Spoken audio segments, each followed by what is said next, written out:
fast life, the fast living. They see the ambition, they know I'm past driven. Look, we are not the same, this is not a game. I be swerving through the city in and out of lanes. Yeah, 'cause if I see it. Hello, everyone. Welcome to Spot Real Talk. My name is Tiara. I'm Tiffany. And I'm Ron. And today we are back for another BMF recap. This is season 2, episode 8, titled Push It to the Limit. Before we get started with the conversation, though, please make sure you guys drop down and push that subscribe button, also the like button and the notification bell. Doing all of those things help support our channel. And if you love the content, then show it by showing your support. That subscription button, the like button, all of those are very important. Now we can hop into the conversation. So this week, Meech is stepping up his game. Him and Terry are just like basking in their success. They are really feeling themselves now that they have leveled up and become bosses. And Meech takes it up a notch. He goes and buys a car wash to, be another front for some of the activities they have going on. So they are actually going to be taking the doors off the cars now. They smartened up and said, no more of that glove box shenanigans. We're going to put it inside the car's interior, inside the doors and whatnot. We're going to mask it with some spices and whatnot so people, the dogs can't smell it. So they have really started to level up. And Meech is also on this mission to continue expanding. So he goes to Ohio and he shakes things up there. Between Stone and there's this other gentleman who named Bleak. Yes. And so Stone is initially who he approaches to talk about expansion. And so Stone is down with it. And he tries to extend his offer to Bleak as well, who turned him down thinking, I got this under control.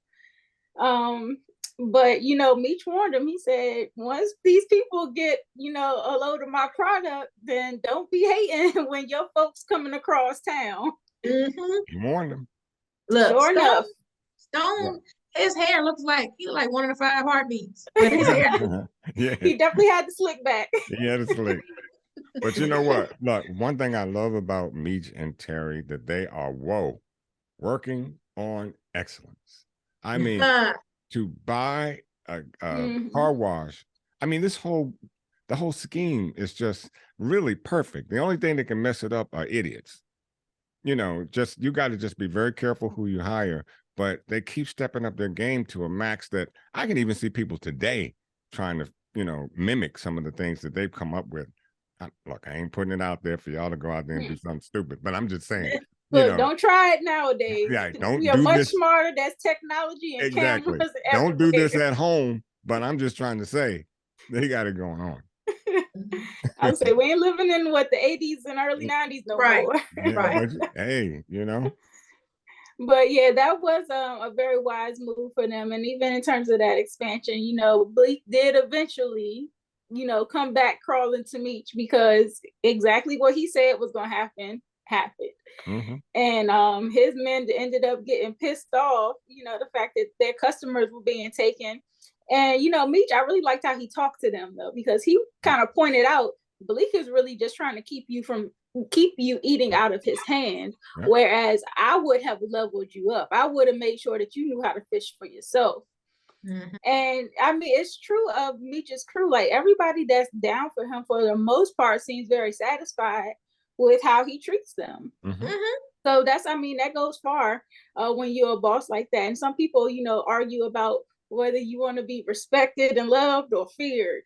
And I think Meech is the type that will appreciate the love and more. Yeah, I mean, shoot, there's still videos on YouTube of the real Meech, and that was his philosophy. He was like, "Look, we all getting money. We got all types of men, fat, short, tall, no matter the complexion. We all getting money together and stuff." So I think that's how he rolls. And I wanted to say, no, I'm sorry. Go ahead. I was just going to say, I wanted to say about Bleak. It was good to see him. Those of us who are Wire fans know him as Pooh. And I'm a big Wire fan, so it was good to see him in this episode. Definitely. And Ron, you kind of brought up the car business, what they're doing, but Terry is kind of interviewing people, new drivers. Mm-hmm. And so you talked about how you got to hire the right people. You got to make sure they all set up correctly. And Terry was going through that. He was actually hiring relatives of Saki. So, you know, kind of keeping it close, keeping it in the neighborhood this time around. And I think it's Saki's aunt, and I think maybe his uncle. I don't remember if that guy was his uncle or not. But friend, I know it was definitely Saki's aunt. Yeah, definitely. And he's kind of schooling them on how to, you know, not stay, kind of stay under the radar, not be detected by the people at the gas stations, not be flashy and wear the jewelry and bring out your wads of money. Don't pee in the bottles, you know. So he gave out some very good advice, sound advice that can keep them under the radar. But of course, that ain't good enough to keep them away from Lamar. Wait a minute, but what did I tell y'all about Lamar and my girl Mo. And Mo. Monique. I told you what Monique trying to do, and I'm down with what she's trying to do. And I was like, when she grabbed the gun while he was in the bathroom, I'm like, no, it's not the right time for this. No, don't do this right now. You know, because she got him. Mo, he getting ready. She gonna get herself killed. Mm-hmm. I don't want to know that. I don't want to know, because right now, from what I gather, what she's doing right now is working. She got the man wrapped around her finger. She does, but he's not stupid. That's all I'm saying. But that's why crazy. I said he crazy. But she did everything right. I mean, she got him some drugs. She laid with him. She talked with him, to him like, you know how you always say about these women and what they do to us. And she was pouring it on in the right way. I agree. I'm just saying he's playing a dangerous game. I'm just especially if she doesn't have the guts to follow through, because she kept hesitating. Thing. Well, you can't, but see, that's the thing. You got to shoot this dude in the back of the head. You can't come at him with a gun. This guy's crazy. That's what I'm saying. You see how he did with, you know, what was Big Boy's name? And the other, at the beginning of the season, the ops. You know, you see how he ran up on them with the bag. Exactly. You know, he was hemmed up straight out the hospital. You see how he did them, and he already choked her up. Yeah. I'm just gonna say this. Like, my mom was a nurse, right? But she specialized in, you know, psychiatric nursing. And she told me, she was like, crazy folks, mentally unstable folks, she said, they are super smart. They are smart. Like, she said, like, just because they're crazy. She was like, they are smart. Absolutely. And so you gotta outsmart her. So I think, like, he unstable, but and all she has to do is give him what he wants. And really what he wants is her. And right now she's doing that, but you can't move too fast. Now, on the other hand, you know, Meech wants her to, you know, speed it up, get it done. But it's not something that you're going to just do like on a whim. You cannot approach him that way. And you definitely can't approach him head on. You just can't do that. Stay the course. He just pretty much told her. Right. He didn't say. I don't know what that means. He really didn't want her to do it at all in the first place. But when she first came to him about it, he was like, "I'm not having the mother of my children do that." But she was insistent on doing it, and now that she's in it, he's just like, "Okay, then stay the course." Because he now realized that really that's the best way. Yeah, it is the best way. But she is definitely playing a very dangerous game, and I don't think it's the best way. I don't think it's the best way either. I don't think it's the best way, and I think he's right to worry, because that is the mother of his children. Like, this guy killed Saki. He went. They were inside. Tiffany, see what he did. You see how he rolled up on Auntie Tiffany, this episode? Yeah, Tiffany, he like pimp slapped Auntie. Tiffany, no. Sex him up, let him go to sleep, put a bullet in him. Yeah, well, that's the only way she probably could, is if he's asleep or knocked out or something. That is it. Because if he is conscious and aware of his surroundings, that's my point. She out of here. Exactly. But the thing is, she's also getting high too. Yeah. Well, so she's not in her right mind. So if she's in her right mind, and I can see what you're saying, that she can do the Samson and Delilah thing. There you go. And then Terry got hooked up with the Bible this week. So but now, she's on this. She on the staff, Yeah. so her thinking is clouded too. So how she gonna pull this off? That's what I said. She's playing a dangerous game. I don't like it. Yeah. I mean, I understand, the sneak attack and women wiles and stuff like that, but I don't like it. Well, he might have it coming from Terry and Meech too, because now that he's stolen the car with their money in it, that's enough for them to want to retaliate against him too, on top of what he did to Miss Lucille. So that's like strike 1,000 for Lamar and them. But unless he busts that door down, he'll see them coming. And I just don't know. I mean, and she has to set this thing up so perfectly. But like you said, she's using, and so she's not in the right frame of mind. So I don't know what she can do to do this at this point. Right. Right. And, we talked a little bit about some of the new couriers. We talked about Auntie, but they also have this other guy. He's a former veteran. I think his name was like Calix or something like that. Yeah. And, in the process of Detective Jen and Bryant kind of following Hoop around, they discover that Hoop actually kind of switched places with this guy, and they ended up pulling him over. And, Terry and Meech's plot worked out perfectly. They weren't able to detect the drugs or anything, and the guy kind of had like a very good front. So I was proud of like them making progress in that arena. But Terry still got his nose wide open with Marquisha. And Meech tried to warn. He said, I don't trust this girl. And I don't understand how Terry is sitting up here running back to Marquisha after what she told him last week. She already got up, beat up by Boom, and ran back to him. That's the size of his nostrils right here. Wide open, right? Wide open. And I don't know. I guess I've never been that much in love with anybody except my wife, of course. But put a caveat in that. Gotta make sure I clean that up. Yeah, you better fix that. Fix it. But for somebody to put you down and then they want you just because now they find out you're the boss. Exactly. That's the part. And you're gonna take her shopping, and she's got to take all that stuff home. And you want to work with her man at the same time? Not even just work with him. You trying to tell her man that he got to buy from you now. So, I mean, that's nothing that a man wants to hear from, or see from his woman. And so he's already playing the dangerous game. And now he has Meech up against him in that relationship. Once he's seen that Marquisha had cut the rat tail, it was all said and done. You said you really open, you sprung. Yeah. He laid it down to Terry. Meech did. That was funny. And so, all of these scenes that's going on, Marquisha is really putting it on heavy on him. They going for, round threes and some more stuff. And I'm just like, okay, Terry, like, what's it going to be? Like, do you really not see what she's doing to you? Or are you just, you don't want to see it? He's open and he's still a teenager, y'all. He's a teenager dealing with an older woman. And not only that, in real life, I mean, her name was Marquisha.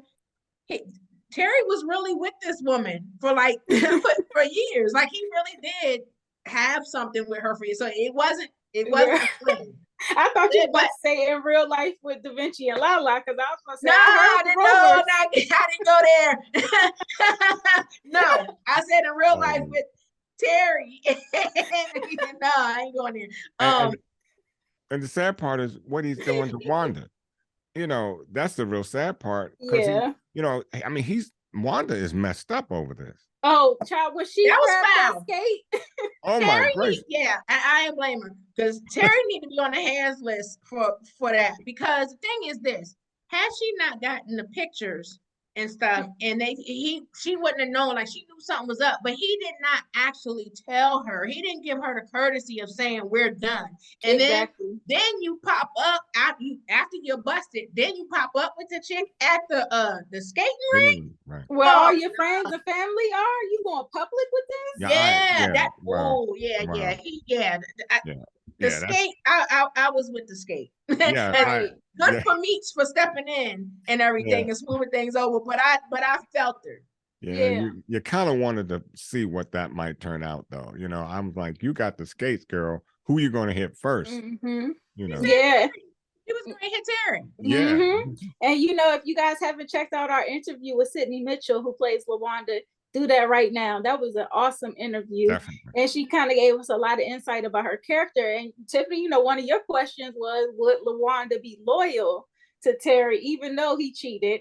And we seen that, you know, she did go to Detective Bryant. And I was thinking she was getting ready to spill it all after seeing him with Marquisha. But she held it down. She said, you know, I'm not about to break up my family. That's still the father of my children. I don't know, though. It's a mixed bag of nuts for me because you actually went to Detective Bryant. She was on the borderline. I mean, you know, you were right on the fence. I mean, a light wind would have blown you over to the other side. You know what saved it? What Meech did. When Meech stopped her from hitting Terry, he said, you know, I know we ain't always see eye to eye, but I'm gonna be here for you and that baby, and you know, and my nephew. So I think when she probably thought about that, and then also how, you know, how good Meech and Terry's parents are to her, I think she was like, I can't do this, you know. Exactly, because it's not just going to hurt Terry, it's going to hurt the whole family. Everybody. And I think she feels like they've been good to her for the most part, too good to her to destroy that. And so I agree with what she did. She held it down. Okay, so that was kind of a mixed bag of nuts for them on Detective Jen and Detective Bryant. That was the third strike, or the second strike. Jen said, I'm not getting to the third strike. She was like, I need something to help me blow off some steam. Okay, well, she got it. But you know who I want to get to? I already told my boy Charles in our last interview, 100 miles or better. What did the girlfriend do? She did exactly what I said she would do. She would do. I knew it. I knew it. You see, that is just why Black Diamond got what you got in Snowfall. Right. Because she out of pocket pulling up to the house. And then talking about she like danger and stuff. I was like, ooh, she was definitely pushing it. I mean, she got to get on the hands list. And then fondling him in the man's kitchen with his wife upstairs. That's and then go turn around and smile in Lucille's face and hug her and use her skillet. She is disrespectful. Lucille should have bopped her over the head with that skillet. She planned the whole thing, even in the hotel. Now she's all in his head, saying that I think this is over, it should be over, and I'm going to return you back to your wife. She's playing with his head now. See? No, she's done with him. She's done with him now, and that's playing with his head. Trust me, because you heard what he said. Now he's thinking, he's like, oh, now I'm about to lose my play toy. I'm gonna tell you, watch. I guarantee you, she's playing with his head. Trust me, it's done. It's done now, and especially now that everything has hit the fan. Well, yeah. Well, and the thing is, Charles is definitely on my hand list. Russell, we love you, but Charles is on the hand list because if it wasn't for the fact that she said that it was over, he wasn't going to go to the skate party. Well, and then he pulled up to the skate party. Well, he had nothing else to do. I mean, that's what I'm saying. But he wouldn't have broken it off. He wouldn't have broken it off had she not done. Look, chicks like that will play that head game with you, and to make you crawl to them, and they'll play that head game. But not to say that I have experience. Let me put a disclaimer in here. Okay. Just put a little disclaimer. I do not have that experience. I'm just talking out of my consciousness, my self-awareness of what I saw in the film. Don't know. But anyways, I think she's playing with his head. And I think, well, what's he gonna do now? Okay. Girlfriend, what? First of all, why in the hell did you take the receipt or even keep the receipt? Yeah, well, I think he probably, as Russell said during our interview, he said that Charles didn't set out to cheat. So he wasn't like, he's not covering only his a tracks. philanderer. Like, he ain't no player. You ain't gotta be a pro to know you don't bring the receipt. But a lot of times with folks not new to this, I don't care how new. Yeah, so he I don't know. Look, you don't bring home receipts, Charles. But no, you don't. What? I am glad that Lucille found out. And, I appreciated what Meech tried to do for her because he knows what's going on behind the scenes. And so he's like, you know what, mama, let me just make sure you look and feel good. Don't worry about what daddy got to say about it. You going to go to the skate party and you going to look good and feel good. Exactly. So I did appreciate that. I'm glad she accepted it because I was just like, you do have to love on yourself. Oh, definitely. I mean, and I love Meech for that. I mean, he took care of his mother, probably knew that his dad was out there in the streets. Oh, yeah, he knew that. He saw him at the, right. Yeah, so he was like, daddy always working late, right? Late, you heard that little comment he made. But you heard Terry's comment though, right? When he said, oh, you knew all this time? Listen, if Terry had found out, Terry would have confronted him on the spot. Didn't I say that? I was like, there's always two extremes. One brother probably gonna let it slide, but one of them would have flipped on Charles. Terry would have been that one. But Meech corrected him too, So you doing the same thing with Marquisha. Exactly. She's somebody mama too. Thank you. A married woman at that. Yes, a Terry married on woman. the hands list too. Right. Terry, Charles, Mabel. Yep. All of them can get Marquisha. it. Exactly. So yeah, that whole situation, Lucille was really gonna be heartbroken for a while. And if you've seen the previews for next episode, it looks like she is washing her hands with Charles. She done told him she don't even love him no more. So, and that's what I mean by the receipt aspect of it, because you got a good woman. You realize that, and he knows that. And just in knowing that you have a good woman, I mean, you don't have to be a Rhodes Scholar to understand you don't bring home the receipt. Trash it, burn it, do whatever you got to do, but you don't stick it in your pocket and to take the receipt home, particularly when your wife probably takes care of your clothing. She washes your clothing, probably takes it to the laundromat or what have you. Come on, Charles. Yeah, you don't need to be a Rhodes Scholar to figure that one out. You got a good woman. Why would you want her to have any indication of what you're doing? It was a mistake, and he know that now. So it's a big one. It's a real big one. And now your daughter, she now knows. If that's not, I mean, if you're not broken up over your wife, you have to be broken up the fact that your little girl, your baby girl, knows what you're doing out there. Yeah. So that's a hot mess there. I don't know if they're gonna be able to survive the test of time. I think breakup is coming a lot sooner. I don't think Charles can fix that. I think so too. What's that? And now, is that about the Shylights I'm hearing? Break up to make up. That's all we do. And I don't think they're gonna be no making up. Yeah. I think it's gonna be more like Beyonce. To the left, to the left. Yeah. And we briefly, before we started talking about Charles, we were still talking about Detective Jen and Detective Bryant and their situation, this little love situation. Well, I don't even want to call it love, that little lusty situation that they done started up. To which, Tiffany, you were absolutely right. You said a few episodes ago that you noticed that Detective Jen might have been self-harming. And sure enough, she was. And she said that's a way that she coped with the death of her sister. So that was an interesting little piece of information that was confirmed. But then, we started getting into this thing with B. Mickey. So Meech finally gets a hold of B. Mick, and he is kind of like telling Meech everything that has gone down, how Bryant is, locked him in the trunk, how his mom died, everything. And he's saying how the gun is kind of the what he's holding over his head, the gun that was used to murder J-Mo. And so he's like, well, and Kato, you're right, yeah. And so Meech is like, well, let's try to make this right. Like, go into his house, make it look like it's a robbery, and go in and take the gun. And I'm thinking that's a great idea, actually. But we forget about Kevin. So he's at the house, and B. Mick kind of locks him in a closet, but he isn't able to get out in time with the gun. So it was like all for nothing.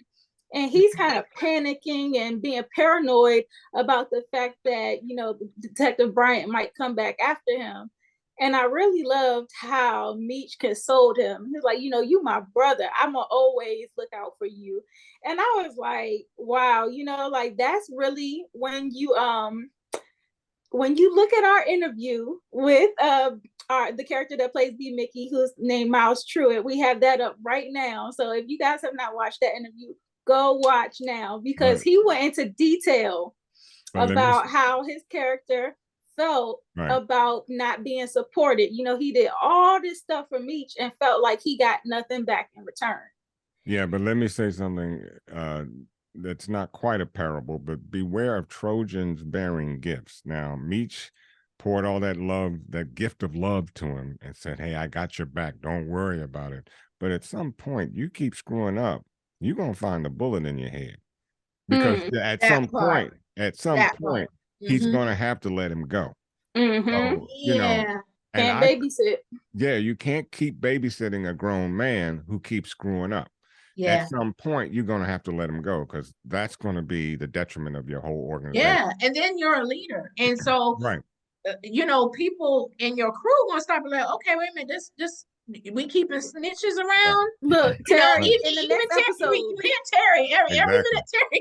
Every chance we get, Terry's like, so we just keeping snitches around. Like, what we doing here? Yeah. And then he points a gun at Terry in the next. Yeah, in the previews. Yeah, so I was like, you know, it's really heating up, and you can tell that there's this feud of like infighting a little bit. So Meech has to really kind of make his leadership felt and make the executive decisions, because otherwise the infighting is going to cause a lot of breakdown in the situation.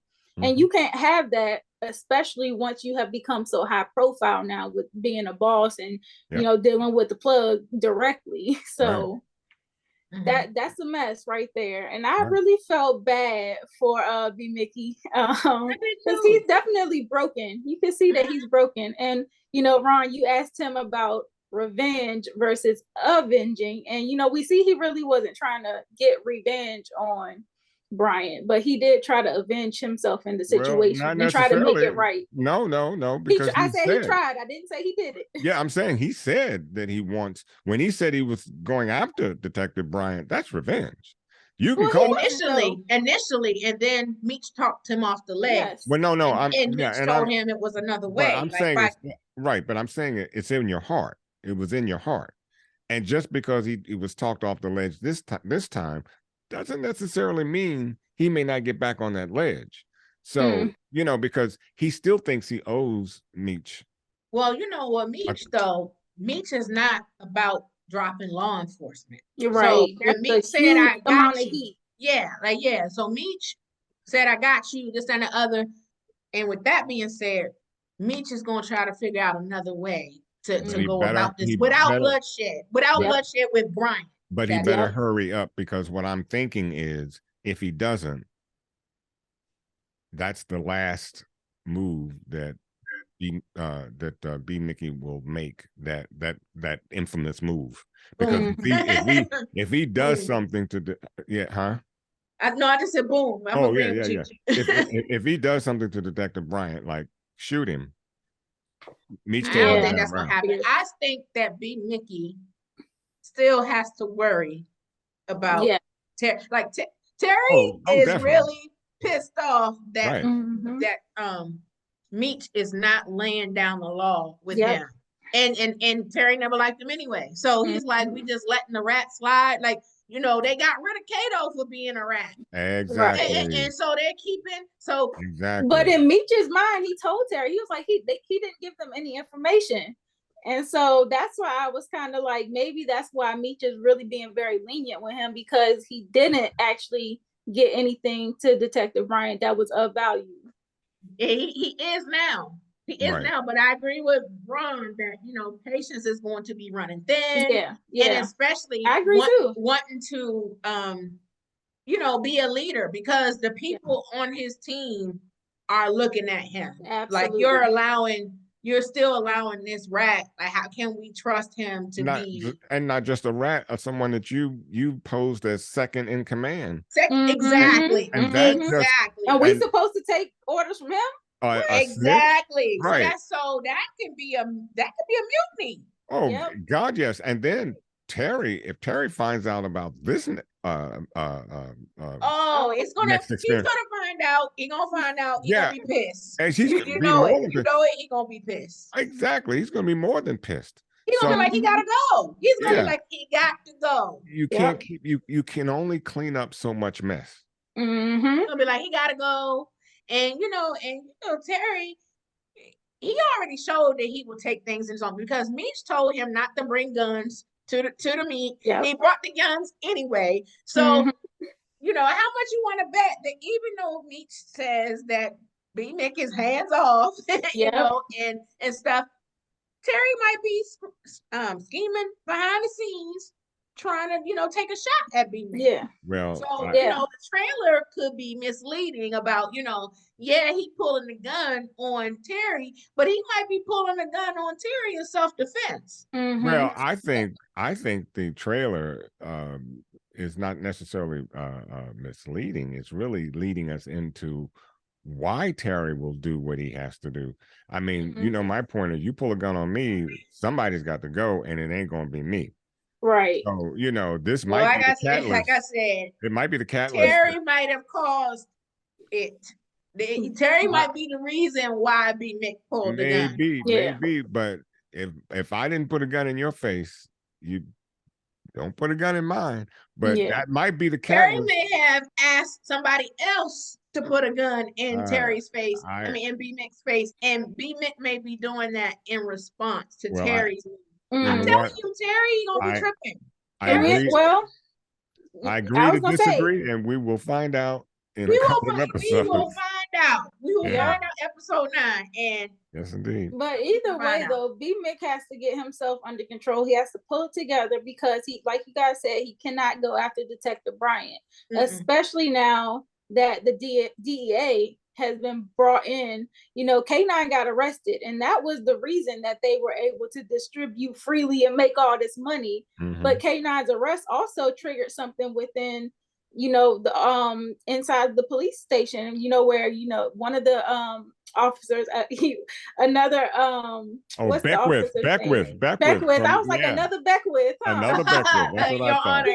Yeah. But so Beckwith is out, and this new officer is in, but then they have DEA with Detective or I think it's Agent Chambers, who was played by Leslie Jones. And so that she's really, her presence there is bringing another level of law enforcement. And so Meech and them really can't afford a slip up. No. So they got to keep it tight and get B-Mickey to a point of stability, regardless of whether they keep him in their organization or not, because he's still a loose end. I don't know if that's possible. He is a loose end. Yeah. I don't know if it's possible. I just don't see it. I don't see it at this point. You don't see what at this point? Trying to rein in B-Mickey. I just think. No, I think you're right, Ron. I think B-Mickey gotta go. Yeah. Unfortunately. We love B-Mick, Yeah. Yeah. Young, talented, educated, but you gotta go. Yeah. Snitches get stitches. Yeah. So the only other thing I'll add is that in the previews, you see that, Terry and Meech are continuing their expansion. And it looks like, they're going into somebody else's territory, and they not having it, which I don't know if y'all noticed, but it looks like the guy's territory that they're going into, is that played by Jason Louder? Because I was like, I recognize him. He's been here on the spot before, and he's interviewed with us as part of the Wu-Tang saga, where he played Cressy. Right. And so when I seen him in the preview, I was like, okay, Jason. Yes, Jason. So I'm looking forward to seeing him do his thing on this show too. So that was a nice little sneak peek for next week. So we kind of talked about our hands list. We didn't put everybody almost on the show on it. Do you guys have a game ball? Meech? I think Meech hooking mom up and stuff. He hooked up moms. He stopped Lawanda from bopping Terry with the skate. Yep. He was able to make things, work out in Ohio. So I think Meech definitely has been on a roll. He deserves the game ball. He's putting out fires everywhere. Yeah, and he made that expansion work too in Ohio. Like, he got those folks to flip and stuff. And so I think he does deserve the game ball again this week. He's been doing his thing. Yeah. Okay. Well, to all the viewers out there, we want to thank you for watching. Please drop down in the comment section and give us your thoughts on this episode, as well as your predictions for the remainder of the season. We only got 2 episodes left, so it's winding down. Things are getting hot. So I'd love to hear what you guys have to say. Make sure you also check out our interviews that we've done with the cast of BMF. We've had pretty much almost everybody. Our most recent one, Miles Truitt, who plays B. Mickey. We have Sydney Mitchell, who played Lawanda. Russell Hornsby, who plays Charles. We've had Lil Meech. Darnell Rollins, who plays Alvin. We've had Lil Meech himself, who plays Big Meech. And previously, you know, we've had Brianna McCole, or is it McCole Brianna White? It's McCole Brianna White. Yeah, she plays Lucille. Who else have we had? We had Saki, Lil Zane, and Miles Bullock, who plays Slick. Yep. So and Randy Huggins. Hey, Randy. Showrunner and writer. So, of course, couldn't forget. That was an awesome interview. So if you guys have not checked out those, then make sure you get onto our interviews tab, and there's a whole playlist full of interviews from BMF. We also have several other shows that you can check out as well. We are also on social media at The Spot Real Talk. You can follow us on Instagram, Twitter, Facebook, and TikTok. Keep up with us there as well. So that was a mouthful. Definitely. But hey, you got through it. Whew. You guys got anything else you want to add before we close out? No, I think that's it. Okay, so make sure you guys subscribe, like the video, and click that notification bell, because we'll have some more great stuff up our sleeves as well. And on that note, we are going to call it a night. So thanks again, and we'll see you next week for episode 9. Good night. Good night. Yeah. They hate when you elevate. You're stacking up losses, I'm handing them out. Yeah, I had to go delegate. It feel like I'm floating, I'm lost in the moment. I swear I could levitate. They never believed that I would really fly.